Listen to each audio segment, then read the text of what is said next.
Ruangan itu terasa semakin sempit, seolah dinding-dinding kayu di sekitar mereka perlahan menghimpit oksigen hingga habis. Udara terasa panas, lembab, dan pekat oleh aroma kayu cendana yang menguar dari tubuh Raden. Baskara masih terpaku di sana, di tepian ranjang yang kini terasa dingin.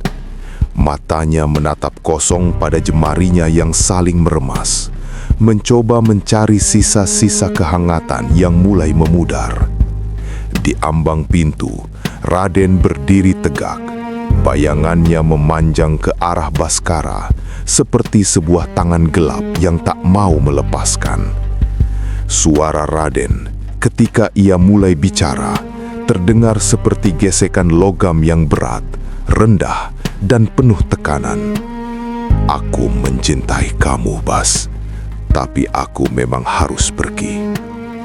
Kalimat itu menggantung di udara, membelah keheningan dengan tajam. Baskara merasakan detak jantungnya sendiri menghantam rongga dada, begitu keras hingga telinganya berdenging.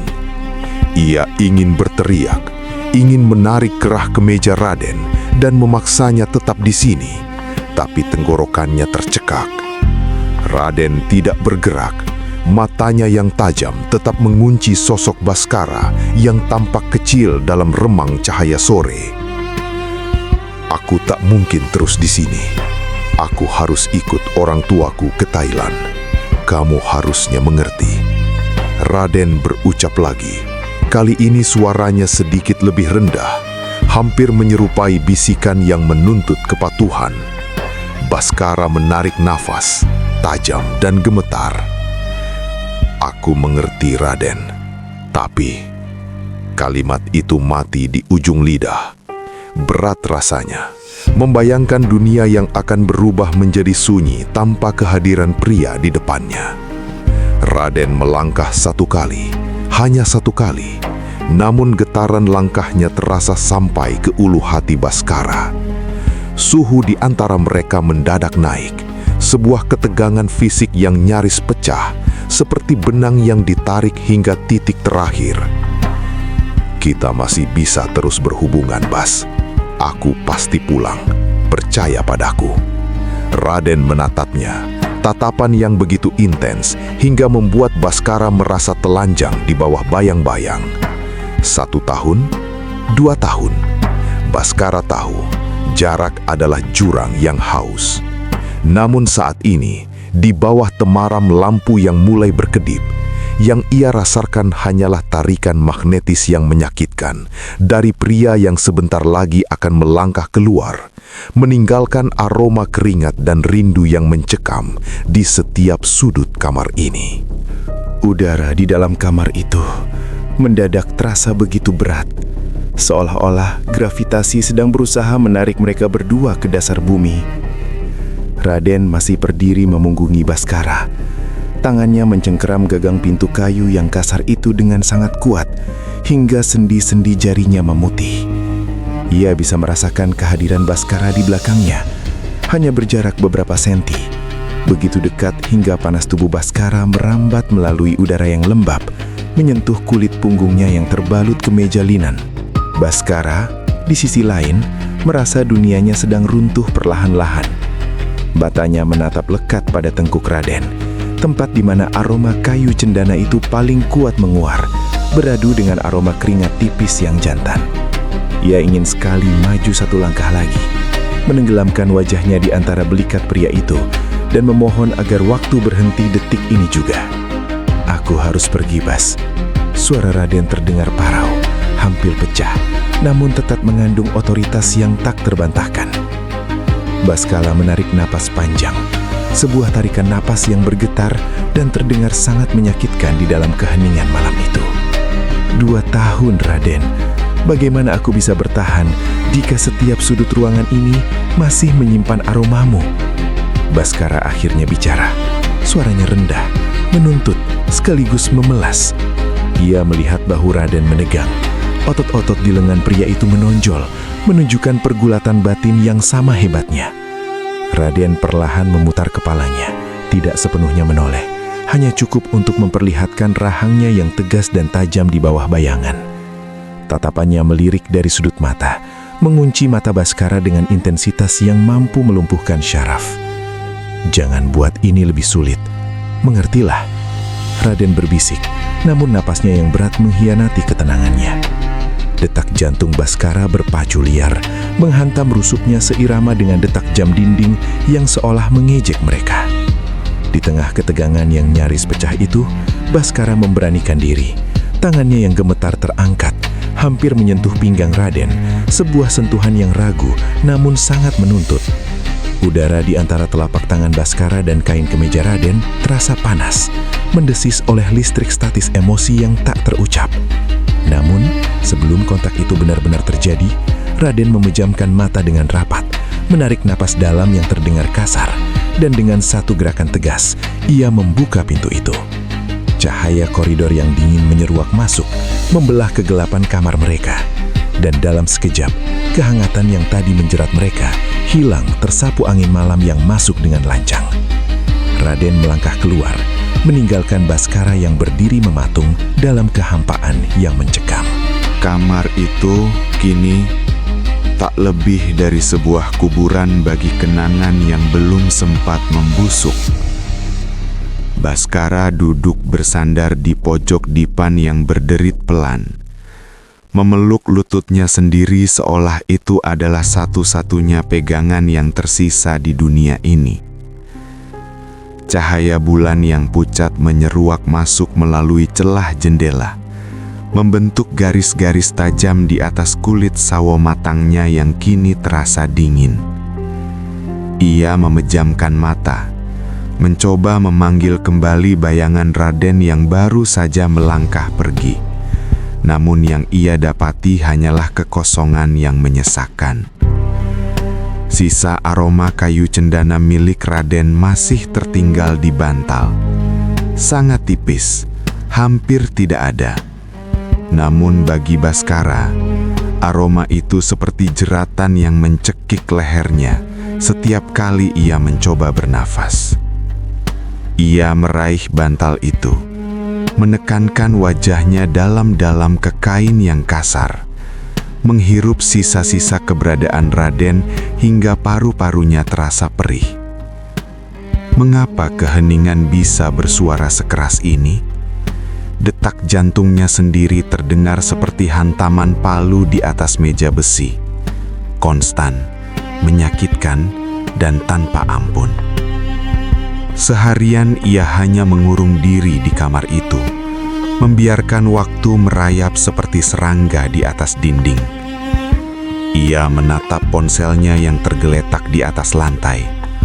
Layarnya gelap, mati, sama seperti jiwanya saat ini. Tak ada pesan, tak ada suara bariton yang biasanya menenangkan badai di kepalanya. Hari-hari berikutnya, dunia luar seolah kehilangan warnanya. Baskara bergerak seperti robot, melakukan rutinitas tanpa nyawa. Meski sesekali ponselnya bergetar, membawa nama Raden di layar, namun setiap kata yang terbaca terasa seperti garam yang ditaburkan di atas luka terbuka. "Aku baik-baik saja di sini. Thailand sangat sibuk. Jangan lupa makan."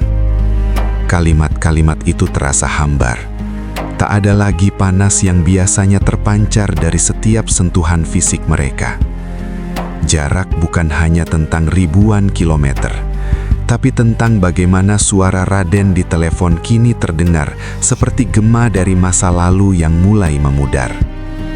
Baskara meremas spray tempat tidur dengan jemari yang gemetar, membayangkan tangan besar Raden yang biasanya menggenggam jemarinya dengan dominasi yang protektif. Kini, ia hanya memiliki bayangannya sendiri sebagai kawan dalam kegelapan yang mencekam ini. Ruangan ini tetap sama, suhu AC tetap dingin, namun tanpa kehadiran sosok tegap Raden yang mengisi ruang, kamar ini terasa luas secara mengerikan. Baskara tahu, ini adalah awal dari sebuah akhir yang lambat. sebuah siksaan psikologis yang akan menggerogoti setiap kewarasannya. Ia ingin marah, ingin membenci Raden karena meninggalkannya dalam kehampaan ini. Tapi cintanya justru menjadi beban yang paling berat untuk dipikul sendirian. Di bawah remang cahaya lampu tidur yang mulai meredup, Baskara meringkuk, membiarkan air mata yang tertahan jatuh perlahan, membasahi bantal yang masih menyimpan rahasia tentang malam-malam intens yang pernah mereka lalui bersama. Suasana malam itu sunyi, dingin, dan penuh dengan keputusasaan yang merayap masuk ke dalam pori-pori kulitnya. Seolah-olah kegelapan itu sendiri ingin menelan Baskara bulat-bulat, tanpa sisa. Waktu ternyata adalah musuh yang paling sunyi. Ia tidak membunuh dengan dentuman, melainkan dengan pengikisan perlahan. Di kamar yang gelap atau di sudut kedai yang sepi, Baskara hanya bisa menatap layar ponsel yang kian membisu. Awalnya, getaran pesan dari Raden adalah napas buatan bagi jiwanya. Namun lama-kelamaan, kata-kata yang menyeberangi samudera itu terasa hambar, kering, dan kehilangan jiwanya. Bagaimana kabarmu? Aku sibuk hari ini. Kalimat-kalimat itu terasa seperti rutinitas yang melelahkan. Sebuah kewajiban yang menyesakkan dada. Apa artinya sebuah hubungan jika tangan tak lagi bisa bersentuhan? Jika hanya ada suara digital yang pecah di telinga, hingga akhirnya sunyi itu benar-benar menang. Hampir setahun berlalu tanpa kabar, tanpa getaran, tanpa bayangan Raden yang menghantui. Raden seolah tersapu oleh angin Thailand, meninggalkan Baskara dalam kehampaan yang tak berujung. Namun, di tengah keheningan itu, sebuah kehadiran baru mulai mengisi ruang-ruang kosong. Satria. Ia datang bukan sebagai suara di ujung telepon, melainkan sebagai sosok yang nyata, yang aromanya bisa dihirup dan kehadirannya bisa dirasakan. Satria adalah pria dengan bahu lebar dan gerak-gerik yang penuh perhitungan. Ia memiliki rahang yang keras dan tatapan mata yang seolah bisa menembus dinding pertahanan Baskara. Mereka bertemu di dunia digital yang fana. Namun kerjasama dalam membangun bisnis kopi ini membawa mereka ke dalam kedekatan yang berbahaya. Di dalam kedai yang remang ini, di antara deru mesin kopi dan aroma biji yang terpanggang, Satria sering berdiri di sana, di balik bayangan, mengamati Baskara dengan intensitas yang tak terkatakan. Baskara bisa merasakan tatapan itu, tatapan yang menuntut perhatian, tatapan yang seolah ingin mengklaim wilayah yang ditinggalkan oleh Raden. Satria tidak banyak bicara, namun setiap langkahnya di atas lantai kayu kedai ini terasa berat, berwibawa, dan mendominasi. Suatu malam, saat hujan turun dengan lebat di luar, mereka terjebak bersama dalam kesunyian yang intim. Satria melangkah mendekat, membawa hawa panas dari tubuhnya yang tegap. "Kamu terlihat lelah, Bas." Suaranya rendah, lebih berat dari suara Raden. Dan entah mengapa, getarannya terasa langsung di ulu hati Baskara. Baskara mendongak, menatap mata Satria yang berkilat di bawah lampu temaram. Untuk pertama kalinya setelah sekian lama, ia tidak merasakan kehampaan, melainkan sebuah ketegangan baru yang merayap di kulitnya. Sebuah tarikan napas yang tertahan, sebuah suhu ruangan yang mendadak naik. Satria tidak menyentuhnya, belum. Namun tekanan emosional yang ia pancarkan jauh lebih kuat dari ribuan kilometer jarak yang memisahkan Baskara dari masa lalunya.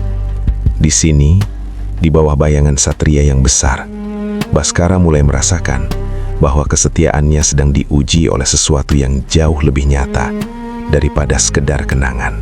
Dinding-dinding apartemen murah ini seolah perlahan bergerak menyempit, mengunci dua jiwa dalam satu ruang yang sama.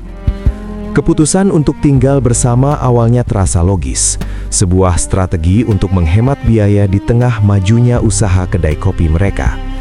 Namun, Baskara tidak pernah menyangka bahwa berbagi atap berarti menyerahkan setiap detik privasinya pada sosok Satria.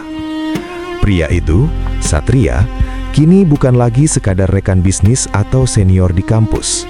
Ia telah menjelma menjadi kehadiran yang konstan, yang aromanya memenuhi setiap sudut ruangan. Aroma sabun yang segar beradu dengan aroma tubuh jantan yang hangat. Hampir 24 jam mereka habiskan bersama, mulai dari apartemen, kampus, hingga tempat kerja. Kedekatan ini mulai terasa seperti jeratan yang halus namun kuat. Secara fisik, Satria memang menarik. Meski wajahnya tidak setampan Raden, namun garis-garis wajahnya tidak pernah membosankan untuk dipandang. Tubuhnya yang sedikit kurus ternyata menyembunyikan otot-otot yang keras dan kekar, yang terlihat jelas setiap kali ia bergerak dengan santai di dalam apartemen yang pengap ini.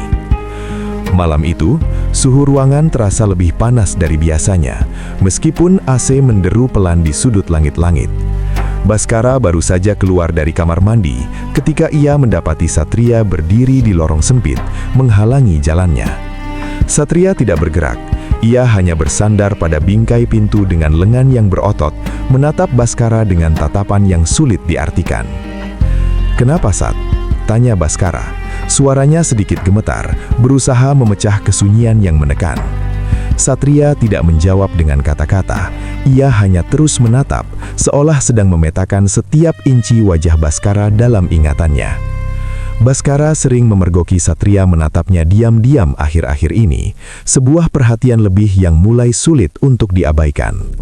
Ia mencoba bersikap biasa saja, menganggap semua itu hanya keramahan seorang sahabat, namun tekanan di udara saat ini berkata lain. Jarak di antara mereka hanya tersisa beberapa inci. Panas tubuh Satria mulai merambat, menembus udara dingin dan menyentuh kulit Baskara yang masih lembab. Ini bukan lagi sekadar hubungan dua orang rekan kerja yang patungan menyewa tempat tinggal. Ini adalah perebutan teritorial emosional yang diam-diam sedang berlangsung. Baskara merasa seperti mangsa yang terkunci oleh tatapan predator yang tenang. Satria kian berani. Langkah-langkahnya kini seringkali berakhir dengan rangkulan yang terasa di semeja, meskipun ia selalu tampak bersikap seolah itu adalah hal yang lumrah. Namun di lorong sempit ini, dalam kegelapan yang hanya diterangi sedikit cahaya dari dapur, topeng itu mulai retak. Baskara bisa mendengar tarikan nafas Satria yang berat dan menuntut, sebuah gema keinginan yang mulai berani menampakkan dirinya di permukaan. Ketegangan ini nyaris pecah, seperti permukaan air yang tenang sebelum badai besar datang menerjang. Baskara ingin menghindar, namun kakinya seolah terpaku pada lantai, terpesona sekaligus terintimidasi oleh dominasi yang dipancarkan pria di depannya ini. Keheningan malam itu terasa begitu intim, sekaligus mencekam, seolah seluruh apartemen ini sedang menahan nafas, menunggu satu gerakan kecil yang akan mengubah segalanya. Malam itu, jam dinding seolah berhenti berdetak, menyisakan sunyi yang begitu tajam hingga terasa menyayat kulit. Di tengah remang lampu apartemen yang mulai meredup, Satria berdiri, menghalangi cahaya. Bayangannya yang besar dan tegap seolah menelan sosok Baskara yang terduduk kaku di sofa. Udara di antara mereka mendadak berubah, menjadi panas, pekat, dan penuh dengan muatan listrik yang siap meledak kapan saja. Satria melangkah maju, perlahan. Setiap langkahnya terdengar seperti ketukan takdir yang tak bisa dihindari. Ia mencondongkan tubuhnya, membiarkan aroma tubuhnya yang maskulin dan hangat menginvasi indera penciuman Baskara, memaksa Baskara untuk terus menghirup kehadirannya. "Aku suka sama kamu, Bas." Kalimat itu meluncur dari bibir Satria dengan nada yang tegas, berat, dan penuh dengan penguasaan. Baskara terkesiap. Jantungnya seolah berhenti berdenyut sesaat, sebelum kemudian berpacu liar menghantam rongga dadanya. Ia ingin berpaling, namun tatapan Satria menguncinya, menuntut jawaban yang tak kunjung keluar dari tenggorokannya yang mendadak kering. "Aku sangat menyayangi kamu. Aku ingin hubungan kita lebih daripada ini." Satria melanjutkan lagi. Suaranya kini lebih menyerupai bisikan parau yang menggetarkan udara di depan wajah Baskara. Baskara merasa tangannya mulai dingin, berkeringat. Ia mencoba mencari celah untuk menghindar, namun Satria semakin merapatkan jarak, seolah ingin memastikan tidak ada udara lagi yang tersisa di antara kulit mereka. Aku tahu kalau kamu juga seorang penyuka sesama, meski aku tidak tahu bagaimana perasaan kamu terhadapku. Kata-kata itu menghantam Baskara lebih keras dari apapun. Dari mana kamu tahu? Baskara akhirnya mampu bersuara, meskipun hanya berupa bisikan yang bergetar hebat. Satria tersenyum tipis, sebuah senyum yang terlihat berbahaya di bawah bayang-bayang. Suatu malam, aku pernah melihat notifikasi sebuah aplikasi di ponselmu, Bas. Baskara terdiam, merasa telanjang di depan pria yang selama ini tinggal bersamanya. Rahasia yang ia jaga rapat-rapat kini hancur di tangan Satria. Satria mengulurkan tangannya. Jemarinya yang kasar hampir menyentuh rahang Baskara. Sebuah gerakan yang lambat, ragu, namun sangat menuntut. Kamu mau nggak, Bas, kalau kita pacaran? Baskara mendongak, mencoba menatap mata Satria, mencari getaran yang seharusnya ada. Namun di dalam benaknya, justru bayangan Raden yang muncul. Senyuman khas Raden, aroma kayur cendana itu, semuanya kembali menghantamnya dengan rasa bersalah yang mencekik. Maaf, Sat, aku belum bisa. Suara Baskara lirih, hampir hilang tertelan kesunyian malam. Ia bisa melihat wajah Satria yang seketika berubah muram. Bayangan kekecewaan melintas di matanya yang tajam. Namun dominasi pria itu tidak luntur. Satria menarik nafas dalam. Sebuah tarikan nafas yang terdengar kasar dan penuh tekanan emosional. Seolah ia sedang menelan bulat-bulat penolakan tersebut. Ketegangan di antara mereka tidak meredah, justru semakin mencekam, seolah malam ini baru saja memulai sebuah permainan psikologis yang lebih gelap, di mana Baskara kini menjadi tawanan dari perasaan Satria yang tak terbalas, namun tak mau melepaskan. Udara di dalam kamar itu terasa begitu pekat dan panas, pengap oleh aroma minyak kayu putih yang tajam, bercampur dengan aroma keringat dingin yang menguar dari tubuh Baskara yang menggigil. Baskara terbaring tak berdaya, seolah seluruh kekuatannya telah disedot habis oleh demam yang menyerang tiba-tiba. Di dalam kegelapan yang hanya ditembus cahaya kuning redup, Satria duduk di sana, di tepi ranjang yang sempit itu. Kehadirannya terasa seperti gunung yang siap runtuh menimpa siapa saja di bawahnya. Ia tidak bicara, hanya suara nafasnya yang berat dan teratur yang mengisi keheningan, seirama dengan detak jantung Baskara yang berpacu liar karena rasa sakit dan rasa takut yang tak bisa ia jelaskan. Satria mengulurkan tangannya. Jemarinya yang kasar dan berotot itu memeras kain lembab dengan gerakan yang sangat perlahan, penuh penekanan. Seolah setiap tetes air yang jatuh ke dalam mangkuk adalah bagian dari kendali yang sedang ia bangun. Ia menunduk, mendekatkan wajahnya hingga Baskara bisa merasakan hawa panas yang memancar dari tubuh jantan Satria. Tidurlah, Bas. Aku di sini. Bisikan itu rendah, parau, dan mengandung otoritas yang membuat Baskara tak punya pilihan selain patuh. Satria menempelkan kain dingin itu ke dahi Baskara. Sebuah sentuhan yang seharusnya menenangkan, namun bagi Baskara, itu terasa seperti sebuah klaim teritorial yang nyata. Satria tidak beranjak sedikit pun. Ia tetap di sana sepanjang hari, menemaninya, merawatnya, bahkan membawanya ke rumah sakit dengan kekuatan fisiknya yang dominan. Perhatian Satria begitu istimewa, begitu penuh, hingga mulai menyentuh bagian terdalam dari hati kecil Baskara.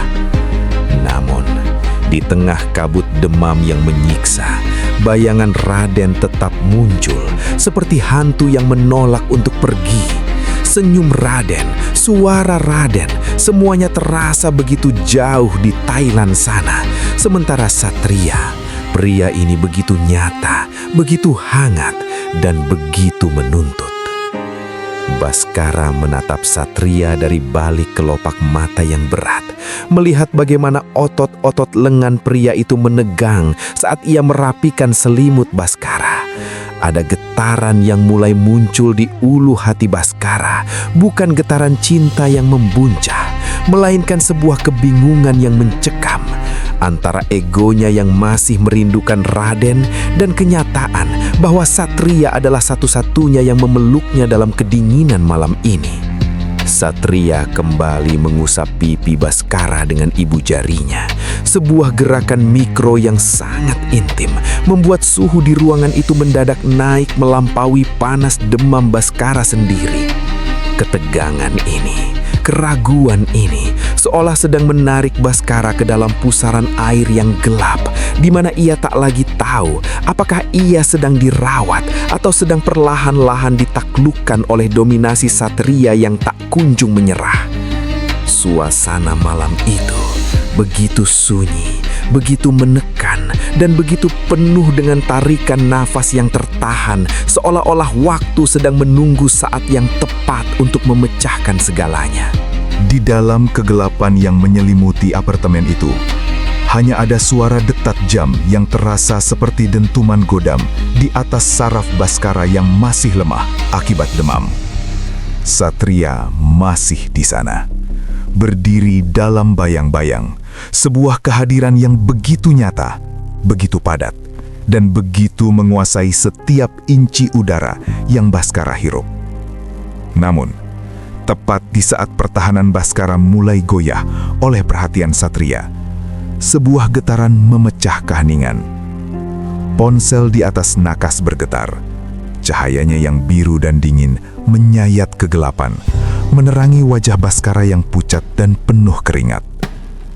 Dengan jari yang gemetar, Baskara meraih benda itu, seolah meraih sebuah rahasia yang terlarang. Matanya terbelalak. Jantungnya yang tadi berdegup lemah kini menghantam dada dengan kekuatan yang menyakitkan. Di layar itu, sebuah nama muncul. Nama yang telah setahun lamanya terkubur dalam sunyi. Raden. "Hei Baskara, apa kabar kamu?" Kalimat pendek itu terasa seperti hantaman ombak besar yang meruntuhkan istana pasir yang selama ini coba Baskara bangun. Antara rasa senang yang meledak dan kekecewaan yang mencekik, Baskara hanya bisa terpaku. Raden akhirnya menghubunginya setelah sekian lama membiarkan Baskara membusuk dalam ketidakpastian. Di belakangnya, ia bisa merasakan suhu ruangan mendadak turun. Satria tidak bergerak, namun aura dominasinya berubah menjadi sesuatu yang jauh lebih gelap, lebih mengancam. Satria berdiri di sana, menatap layar ponsel itu dari balik bahu Baskara. Matanya yang tajam seolah ingin membakar pesan yang masuk. Baskara bisa mendengar tarikan nafas Satria yang berat, sebuah tuntutan tanpa kata yang menekan ulu hatinya. "Aku baik. Kamu sendiri gimana kabarnya?" Jemari Baskara menari di atas layar dengan keraguan yang menyiksa. Setiap ketukan terasa seperti pengkhianatan terhadap kehadiran nyata Satria yang sedang merawatnya. Respon dari Thailand datang begitu cepat, seolah pria di seberang sana pun sedang menahan nafas. "Aku juga baik. Aku mau telepon kamu. Boleh?" Baskara terdiam, lidahnya terasa keluh. Di satu sisi, ada kerinduan yang haus akan suara bariton Raden yang dulu menghiasi hari-harinya. Di sisi lain, ada kehadiran Satria yang kian mendekat. Hembusan nafas Satria kini menyentuh tengkuknya, panas dan menuntut. Ketegangan psikologis ini nyaris pecah, seperti benang yang ditarik dua arah dengan kekuatan penuh. Suara Satria, jika ia bicara sekarang, pasti akan meruntuhkan segalanya. Namun, yang terdengar hanyalah sunyi yang mencekam, dan getaran kedua yang menandakan panggilan masuk dari masa lalu. Panggilan yang akan memaksa Baskara memilih antara bayangan yang kembali atau kenyataan yang menjeratnya dalam gelap. Ponsel itu terasa begitu dingin di telapak tangan Baskara yang masih berkeringat karena demam. Namun getarannya seolah mengirimkan sengatan listrik langsung ke pusat sarafnya.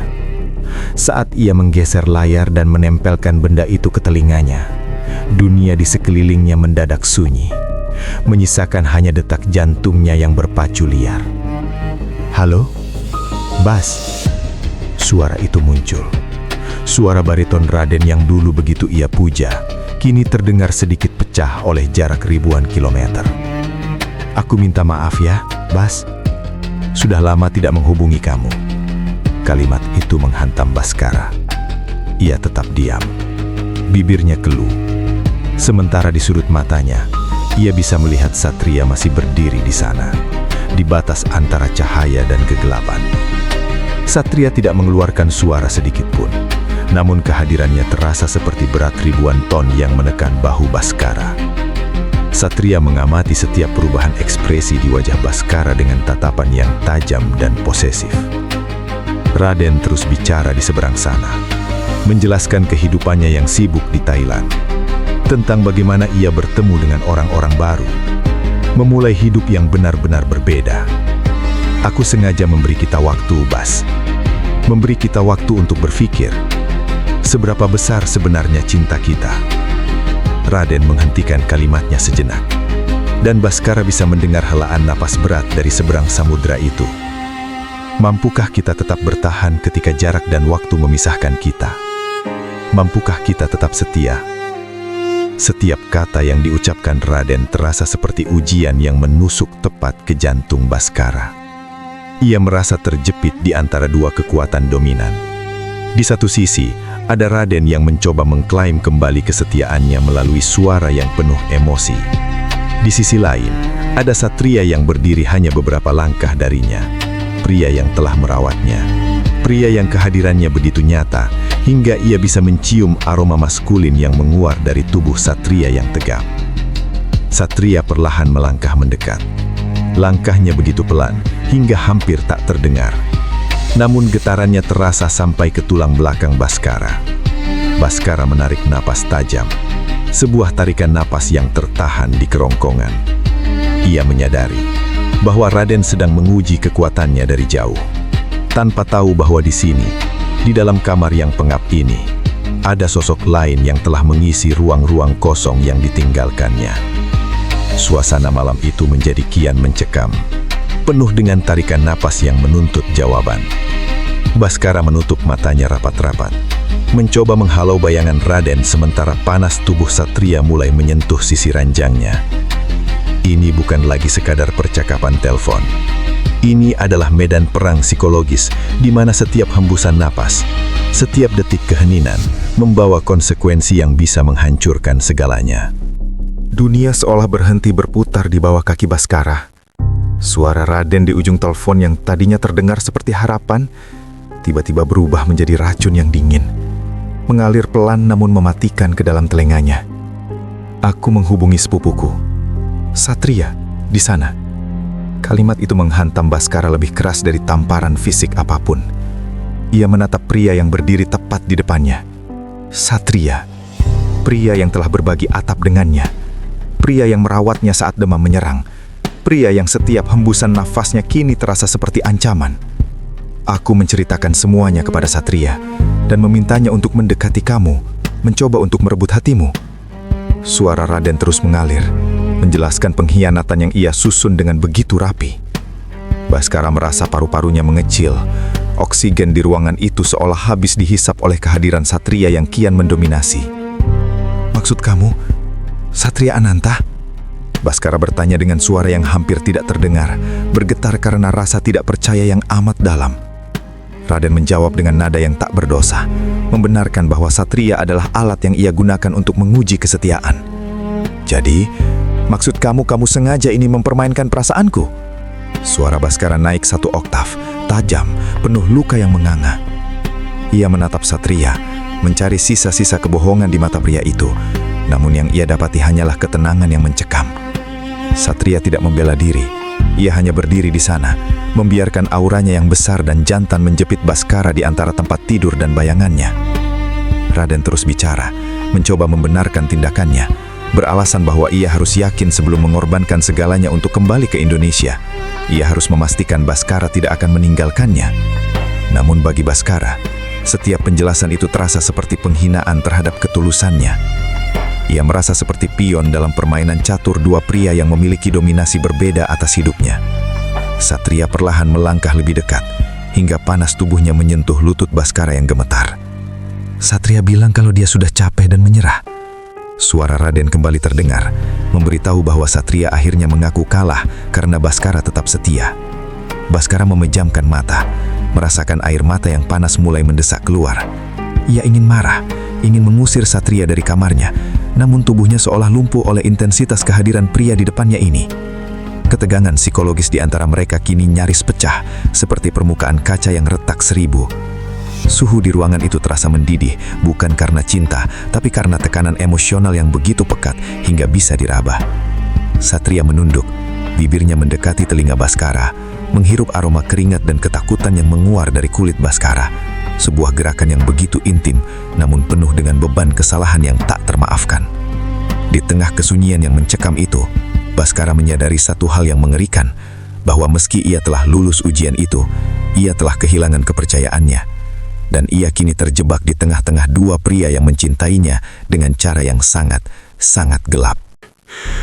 Hening, sunyi yang mencekam, seolah seluruh partikel udara di kamar itu membeku seketika.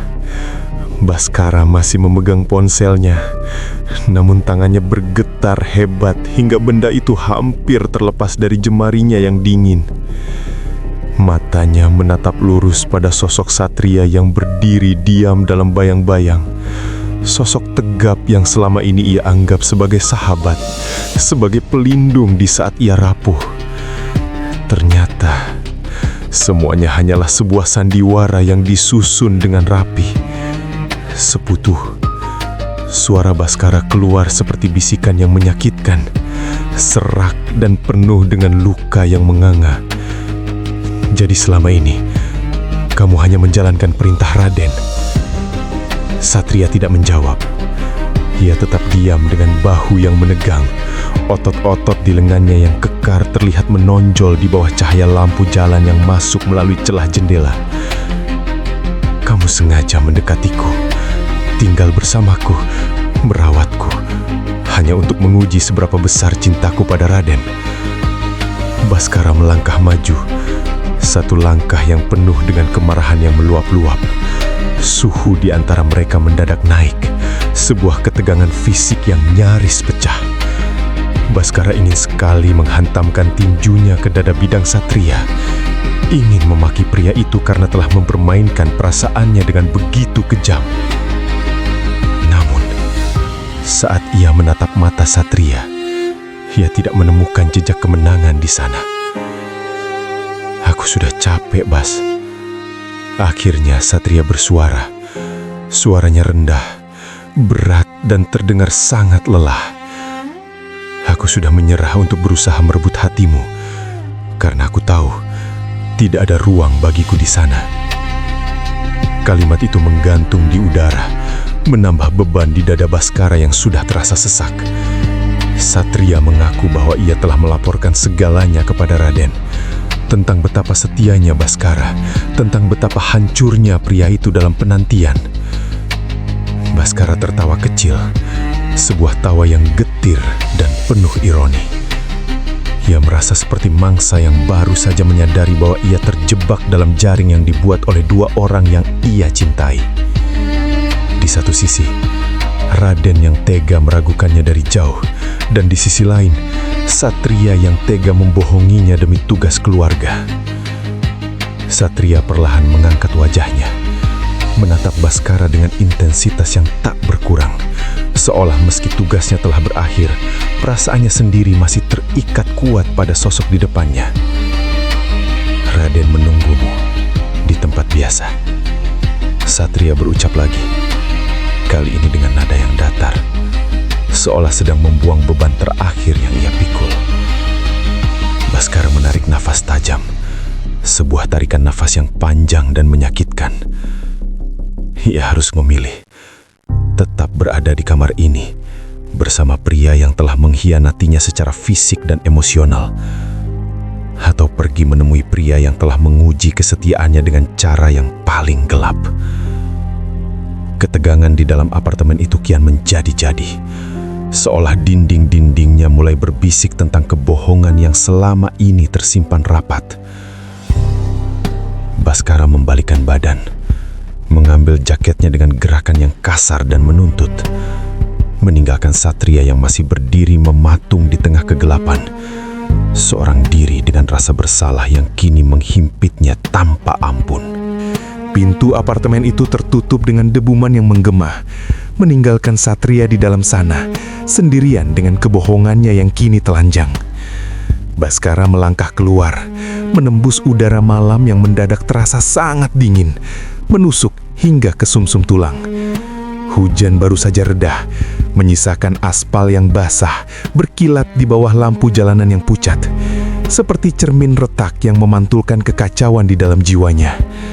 Ia berjalan cepat, hampir berlari.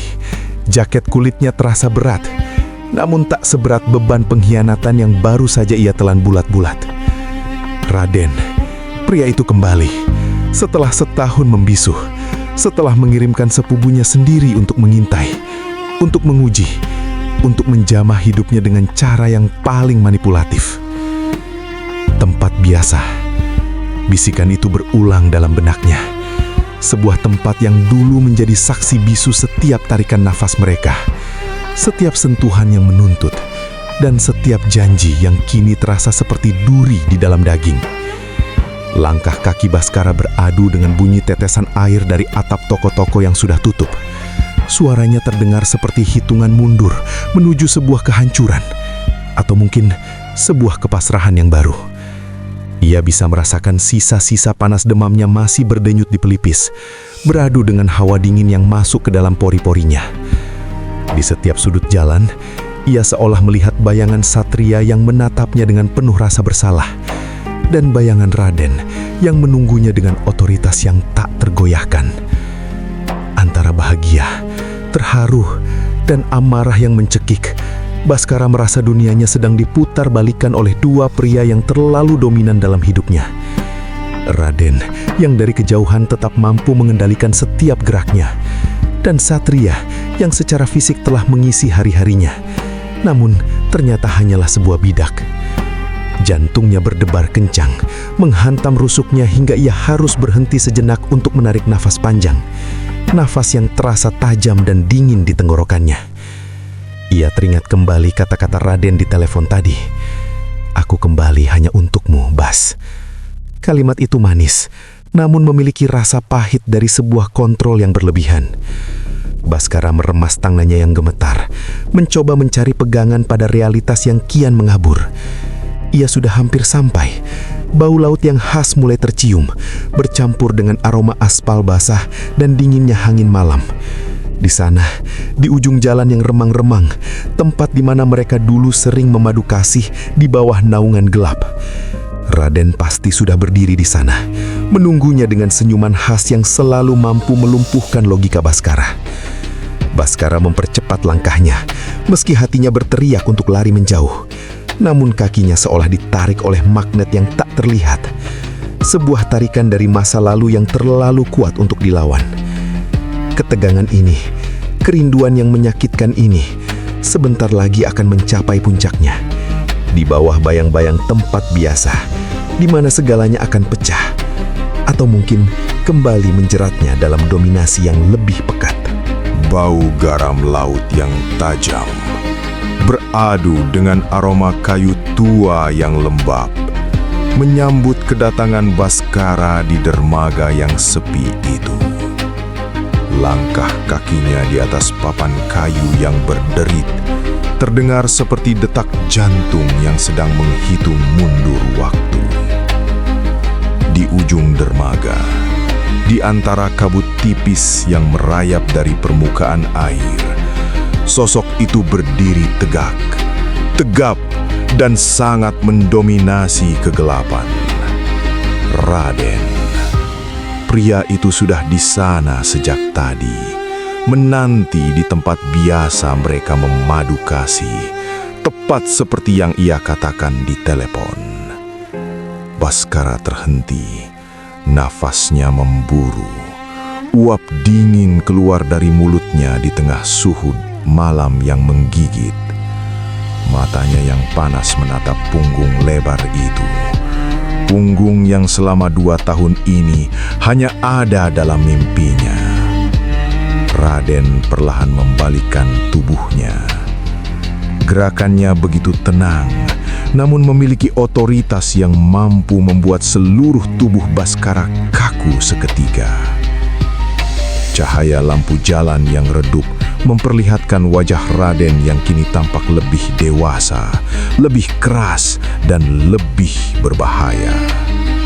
Tatapannya mengunci Baskara, sebuah tatapan yang seolah ingin menelanjangi setiap inci jiwa pria di depannya.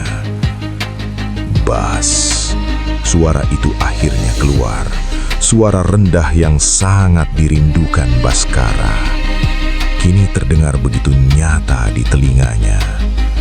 Baskara merasa jantungnya terlonjak antara bahagia, terharu, dan rasa tak percaya yang menghantui perasaannya. Ia ingin berlari dan memukul dada pria itu karena segala ujian kejam yang ia berikan, namun kakinya seolah terpaku oleh magnet dominasi Raden. Raden melangkah maju.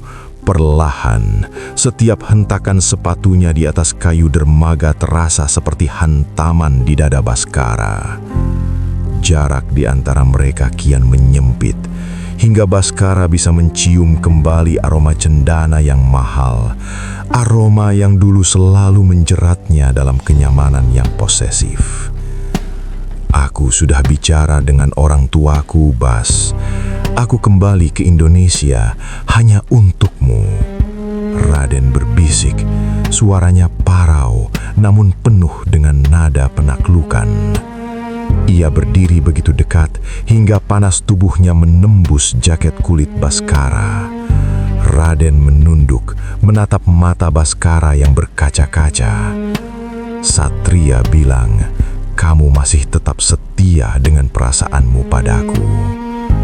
Baskara menarik nafas tajam, sebuah tarikan nafas yang tertahan di tenggorokan.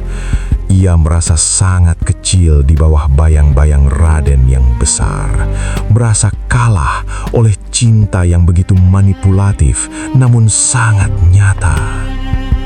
Raden mengulurkan tangannya, jemarinya yang besar dan hangat menyentuh rahang Baskara. Sebuah sentuhan yang menuntut kepatuhan mutlak. Baskara memejamkan mata, membiarkan dirinya tenggelam dalam dominasi yang mencekam ini. Di bawah langit malam yang gelap, di dermaga yang menjadi saksi bisu kembalinya sang pemilik hati, ketegangan itu akhirnya pecah menjadi sebuah intimidasi emosional yang sangat intim. Baskara tahu ia telah kembali ke dalam pelukan sang penguasa, dan ia tidak punya keinginan sedikit pun untuk melepaskan diri, meski ia tahu cintanya kini adalah sebuah jeratan yang lebih kuat dari sebelumnya. Angin laut yang dingin menyapu permukaan kulit Baskara, namun ia tidak lagi merasakan menggigil yang menyiksa. Karena panas tubuh Raden kini menyelimutinya, menghimpitnya dalam sebuah dekapan yang terasa seperti penjara sekaligus tempat perlindungan. Di bawah temaram lampu dermaga yang berkedip, Raden menatapnya dengan tatapan yang mampu melumpuhkan seluruh syaraf di tubuh Baskara. Beberapa hari yang lalu, Satria menghubungi aku lagi. Suara Raden terdengar rendah, bergetar oleh nada kepuasan yang tidak disembunyikan. Dia bilang dia sudah capek. Dia menyerah untuk merebut hatimu karena kamu tetap setia padaku, Bas. Baskara menarik nafas, tajam dan gemetar. Ia merasa seperti pion yang baru saja menyelesaikan tugasnya di papan catur yang disusun Raden. Antara rasa syukur karena Raden kembali dan rasa sakit karena telah dipermainkan, hatinya hancur berkeping-keping di bawah kaki pria ini. Namun, ketika jemari Raden yang kasar mulai mengusap tengkuknya, rasa benci itu seolah menguap, kalah oleh kerinduan yang haus akan sentuhan fisik yang begitu dominan. Raden mendekatkan wajahnya hingga hidung mereka bersentuhan. "Aku sudah bicara dengan kedua orang tuaku. Aku akan kembali ke Indonesia hanya untukmu, Bas." Kalimat itu manis, namun disampaikan dengan nada yang menuntut kepatuhan mutlak. Baskara menatap mata Raden, mencari sisa sama keraguan, namun yang ia temukan hanyalah tekad yang gelap dan posesif. Ia merasa terlonjak antara bahagia yang meluap dan rasa tak percaya yang terus menghantuinya. Apakah ini cinta, ataukah ini sebuah penaklukan yang sempurna? Raden tidak memberinya waktu untuk berpikir. Ia merapatkan tubuhnya, memaksa Baskara untuk merasakan setiap inci kekuatan fisik yang ia miliki. "Jika kamu masih mencintaiku, aku menunggumu sekarang, dan aku tidak akan pernah melepaskanmu lagi." Baskara merasa dunianya seolah mencair. Ia memang masih sangat mencintai Raden. Ia selalu merindukannya di setiap malam yang sunyi. Dan sekarang, harapannya telah menjadi nyata, meskipun dengan cara yang sangat mencekam. Di tengah deru ombak yang menghantam tiang dermaga, Baskara membiarkan dirinya tenggelam dalam dominasi Raden. Ia tidak lagi peduli pada Satria, tidak lagi peduli pada ujian yang kejam itu. Yang ia inginkan hanyalah tangan besar ini tetap menggenggamnya, meskipun itu berarti ia harus menyerahkan seluruh kewarasannya. Suhu di antara mereka kian mendidih, sebuah ketegangan yang nyaris pecah, seiring dengan Raden yang semakin memperpendek jarak, mengunci nafas Baskara dalam sebuah keheningan yang intim dan sangat menekan. Malam itu, di dermaga tua yang menjadi saksi bisu, Baskara menyadari bahwa ia telah kembali ke pemiliknya, seorang pria yang mencintainya dengan cara yang sangat berat. Malam itu, di ujung dermaga yang nyaris runtuh dimakan waktu, dunia seolah menciut, hanya menyisakan dua jiwa yang terikat dalam jeratan yang tak kasat mata. Suara deburan ombak di bawah papan kayu dermaga terdengar seperti tepuk tangan yang sunyi menyambut kembalinya sang penguasa ke tanah yang ia tinggalkan. Baskara berdiri mematung dalam dekapan Raden yang begitu kokoh, begitu protektif, sekaligus begitu menguasai. Ia bisa merasakan detak jantung Raden yang tenang, beradu dengan detak jantungnya sendiri yang masih berpacu liar, seperti burung yang baru saja menyerah setelah mencoba terbang melawan badai. Raden tidak melepaskannya. Tangan besarnya mencengkeram jaket kulit Baskara dengan kekuatan yang seolah berkata bahwa ia tak akan pernah membiarkan pria ini lepas lagi. Aroma kayu cendana yang mahal kini bercampur dengan aroma garam laut dan dinginnya malam, menciptakan sebuah memori sensorik yang akan terkunci selamanya di benak Baskara. "Aku sudah semenjak tadi di sini, menunggumu, Bas." Suara Raden terdengar di telinga Baskara, rendah, bergetar, dan penuh dengan kemenangan yang absolut. Baskara memejamkan mata, membiarkan air matanya jatuh dan meresap ke dalam kain mantel tebal Raden. Ia tahu, ia baru saja melewati sebuah ujian yang kejam, sebuah permainan psikologis yang dirancang oleh pria yang kini memeluknya dengan begitu erat. Namun, di dalam kehampaan yang ia rasakan selama setahun ini, ia menyadari bahwa ia lebih memilih penjara yang dibuat oleh Raden daripada kebebasan yang hambar tanpa kehadiran pria ini. Ia meresapi setiap tarikan nafas Raden yang mengenai kulit lehernya, sebuah sensasi panas yang membakar di tengah dinginnya angin dermaga. "Jangan pernah pergi lagi, Raden." Bisikan Baskara nyaris tak terdengar, pecah oleh rasa haru dan kepasrahan yang mendalam. Raden menarik nafas panjang, sebuah hembusan nafas yang terdengar seperti sebuah janji yang berat. Ia semakin merapatkan tubuh Baskara ke dadanya, seolah ingin menyatukan dua raga itu hingga tak ada lagi celah bagi udara untuk lewat. Di bawah naungan langit malam yang kelam, di tempat biasa mereka dulu memadu kasih, segala rasa sakit, segala kecurigaan terhadap Satria, dan segala amarah akibat pengkhianatan itu mendadak menguap, tergantikan oleh sebuah keintiman yang mencekam. Baskara merasa terlonjak dalam bahagia yang menyakitkan. Harapannya yang selama ini ia gantungkan pada doa-doa sunyi, kini berdiri nyata di hadapannya, memeluknya, mengklaimnya kembali sebagai miliknya. Ia tidak peduli lagi bagaimana cara Raden kembali atau berapa banyak luka yang harus ia tanggung untuk saat ini. Yang ia tahu, ia telah kembali pulang ke satu-satunya tempat di mana ia merasa hidup, di bawah dominasi dan cinta pria yang mencarinya hingga ke batas kesetiaan. Suasana malam itu begitu sunyi, begitu syahdu, dan begitu penuh dengan tekanan emosional yang nyaris meledak, seolah-olah waktu telah berhenti hanya untuk menyaksikan penyatuan kembali dua jiwa yang haus akan kehadiran fisik satu sama lain. Di ujung dermaga itu, di antara bayang-bayang dan deru laut, Baskara menyerahkan seluruh dirinya, membiarkan Raden membawanya kembali ke dalam kehidupan yang penuh dengan intensitas, keintiman, dan cinta yang tak akan pernah sederhana.